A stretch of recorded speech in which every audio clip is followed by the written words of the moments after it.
And my guess is, on November 9th, when the President and the Prime Minister will meet, that they'll both have an interest in mending fences. Doesn't mean their relationship is ever going to be a perfect relationship. Their worldviews are really fundamentally different.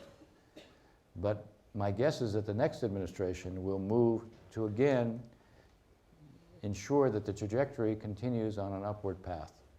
And that's why ultimately the relationship, while I say doomed to succeed implies inevitability, you'll see in the concluding chapter where I talk about lessons from the past and implications for the future. If you're a believer in this relationship, there are some alarm bells, and you shouldn't be complacent, and you shouldn't take things for granted. It's very important for Israel to do certain things, which I outline in the last chapter. It's also important to be aware of those kinds of alarm bells. Israel should not become a partisan issue. If you look historically at the relationship, Israel has not been a Republican issue or a Democratic issue, it's been an American issue. The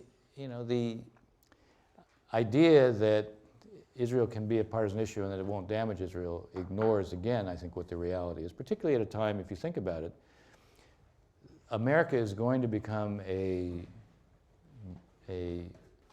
majority-minority country in 25 to 30 years, meaning Asian Americans, Hispanic Americans, and African Americans will make up the majority of the country. Those communities don't have a history of relations or connections to Israel. And that means that it's very important for Israel to retain its values. When I said share values, when I said it's the only democracy, it's very important for Israel to continue to embody those values. Very important for Israel not to become a partisan issue, given the changing character of the demographics here. And it's very important for Israel, in a sense, to be able to take initiatives at a time when there's a delegitimization movement.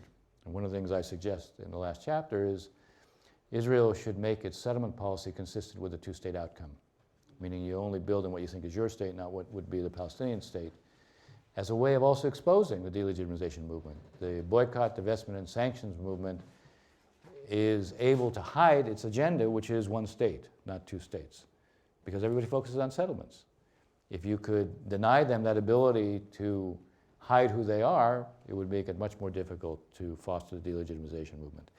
At the end of the day, however, still, notwithstanding everything I just said, Israel fundamentally is a democracy, is going to remain a democracy, and the contrast of Israel being who it is with what we see in the rest of the region for the next 10 to 20 years is going to continue to ensure a pathway that means the relationship will be doomed to succeed.